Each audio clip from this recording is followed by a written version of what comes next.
बिल्कुल देखिए मुस्तफ़ा आमिर कत्ल केस के अंदर जो है वो आए रोज़ और हर वक्त जो है वो नई पेचीदगियाँ जो है वो मंजर आम पर आ रही है। इस वक्त जो मैं मौजूद हूँ वो अर्गमान के घर के अंदर मौजूद हूँ और मेरा कैमरामैन खालिद दिखा सकता है कि यही वो मकाम है जहाँ से फायरिंग का तबादला जो है बाकायदा तौर पर देखा गया था। ताहम इस वक्त जो है सूरत हाल ये है कि जिस तरह उनके वालिद ने दावा किया था कि हमारे घर में CCTV कैमरेज हैं, बाकायदा तौर पर वॉक थ्रू गेट है, बिल्कुल ऐसे ही है। ये आप देख सकते हैं, मेरा कैमरामैन दिखा सकता है कि वॉक थ्रू गेट जो है वो भी यहाँ मौजूद है। इसके साथ साथ जो है मोशन डिटेक्टर कैमरे जो हैं वो भी लगे हुए हैं और हमारे साथ जो है वो इस वक्त मौजूद हैं अर्गमान के वालिद। हम उनसे इसी हवाले से मज़ीद जान लेते हैं। केस जो है वो गाहे बगाहे चेंज हो रहा है, आप मुझे ये बताइएगा कामरान साहब अभी क्या सूरत हाल है? एक सिंपल सा पॉइंट ये है कि 12 तारीख के 3 ऑर्डर जज के साथ पास हुए में कि FIR लॉन्च किया जाए, क्लास चेंज की जाए जेल में और 1 to 1 वालिद साहब को मिला जाए। ये 5 दिन से अब मेरे ख्याल 6वां दिन स्टार्ट होना शुरू हो गया, इस ऑर्डर पे कोई इम्प्लीमेंटेशन नहीं होगा। दूसरी मैं बात ये करना चाहूँगा, जब से ये ऑर्डर पास हुए हैं आपने देखा होगा मेजर डेवलपमेंट शुरू हो गई हैं कि शराज साहब भी मिल गए हैं, कोई माशा खान लड़की भी आ गई है एंड उनके साथ एक अकील करीम डैडी का भी नाम इस्तेमाल हो गया। शराज का जो पूरा स्टेटमेंट है उसमें जिस तरह बताया कि लोहे से रॉड मारी और इस तरह करके हमने डिग्गी खोली और वो तब भी जिंदा था तो हमने पेट्रोल से आग लगा दी, जनरेटर से पेट्रोल लेके गए थे। यहाँ पर एक बहुत बड़ा जनरेटर है, पीछे जाके प्लीज़ शूट करवा दें इनको, वो पेट्रोल का जनरेटर नहीं, वो डीजल का जनरेटर है, पहली बात। तीसरी बात मैं आपको ये बताऊँगा, जो डिसमेंटल बॉडी है उसके तो हाथ कटे हुए हैं, टांग कटी है। शराज ने तो कोई नहीं बताया हाथ कैसे काटे, किस आले से काटे, टांग कैसी काटी, फला फला, तो इट्स डजंट मेक सेंस।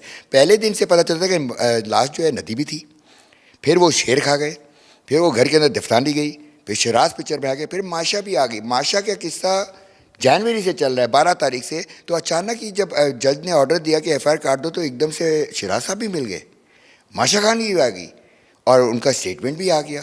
अब ये जानना चाह रहे हैं कि एक से शख्स को लेने रिमांड के लिए जो पहली मेंटली तौर पे इतना फिजिकली तौर पे डिरेंज हो चुका है, literally he was vomiting today when I met him in jail. और जेल में हम कोई सेठों की तरह नहीं जा रहे। मैं वो जो फ़ोन पे हम लोग ग्लास से बात करते हैं ना, हम उसी तरह ग्लास से बात करें, क्योंकि अब गरीबी सिस्टम चलेगा। क्योंकि गरीब पकड़ने आए थे डॉक्टर एहसन जुल्फ़िकार, जो भी उनका नाम है, DSP साहब जो हैं, वो उनकी रोज़नामचे में एंट्री हुई थी कि जी आप इतने फ़कीर पकड़ के हमारे पास लाएं। तो वो बेसिकली दरख्शा थाने का केस लेके, जो कि गिजनी थाने की हदूद में है, वो अपने ABC की हदूद से निकल के फ़कीरी की तादाद में एक खैबान मोमिन के घर के अंदर कूदे, किसको पकड़ने?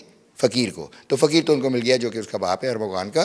तो बेसिकली जो 1 अरब का जो केस था ना, उसमें से एक जो है ना वो तो निकालना पड़ेगा, बाकी सारे वो रह जाएगा। जिसकी खारिज हो रही है ना उनको खारिज तो होगी, लेकिन कहीं और। अच्छा, मेरा सिर्फ ये सवाल, आखिरी सवाल ये है कि अब नई पेशरफ जो आई है वो मंजर आम पर ये आई है कि सिंध हाई कोर्ट ने ऑर्डर जारी कर दिए हैं कि उसको फौरी तौर पे जो है अर्गमान को जो है वो पेश किया जाए दोबारा। दूसरी जानिब जो है कबर कुशाई जो है उसके हवाले से भी अहकाम आ गए हैं कि कबर कुशाई होगी। आपकी इन दोनों के सवाल के जवाब दीजिएगा। दूसरा मुझे ये बताइएगा कि आपकी जो है वालदा से बात हुई है इसके मुकवी जो मकतूल है इसके? पहले दिन जब मेरा बेटा आया था वहाँ पर कोर्ट के अंदर, हमें किसी हमारे लॉयर ने बताया कि वो हैं उनकी वालदा। अच्छा, पहले तो ये सुन लें कि मैं छांगा मांगा से ड्राइव करते आया, मेरी ज़िंदगी में एक नया अलमिया हो रहा है। मैं फ़ोन के साथ अपने बेटे के साथ 2.5 घंटे तक उसको काम डाउन कर रहा हूँ। पहुँचता हूँ तो पता चलता है ये सीन होता है कि इस तरह का बंदा घुसता है। कोई इस तरह का मर्डर 6 जनवरी को हुआ था। इस तरह मैं आमिर साहब को जानता हूँ, कोई इसका बचपन का दोस्त नहीं है। शराज माइट भी, लेकिन शराज जो स्क्रीन पर मुझे दिखाई दे उसका भी चेहरा डिफरेंट है। I don't know what going on.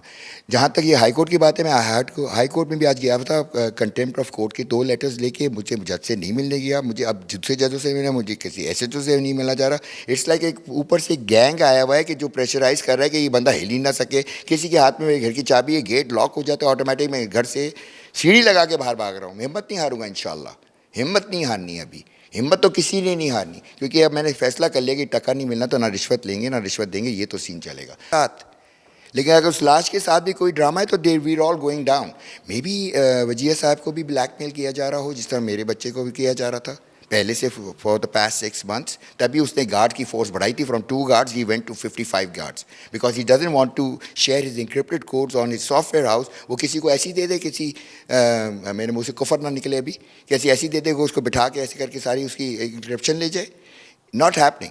और जिस तरह का सेफ्टी इश्यूज़ है हमारे मुल्क में, इस केस से तो बहुत सारी चीज़ें सामने आ रही। जो सिक्योरिटी के लिए हमारे पुलिस वाले हमारे ऊपर होते हैं, वो तो डाकू हैं, सरकारी डाकू हैं बल्कि।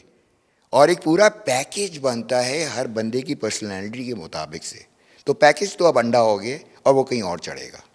बिल्कुल देखें, बहुत डिटेल में जो है अरगमान के वालिद हमसे बात की और इस वक्त भी हम इनके ही घर में मौजूद हैं और बाकायदा तौर पे इन्होंने हर चीज़ का विज़िट करवाया है, हर चीज़ दिखाई है और उनका कहना यही है इस हवाले से कि हार ये नहीं मानेंगे और इंसाफ जो है वो इनको मिल के रहेगा। आया कि कोशिशें जो हैं वो भी जारी हैं और बाकायदा तौर पे जब ये वाक़या हुआ था, रोनुमा हुआ था, जब पुलिस ने रेड की थी यहाँ पे, तो उस वक्त ये छांगा मांगा तो बाकायदा तौर पे ड्राइव करके वो यहाँ पहुँचे हैं और इसके साथ साथ उनका कहना ये है कि वो साबित कदम रहेंगे। जी।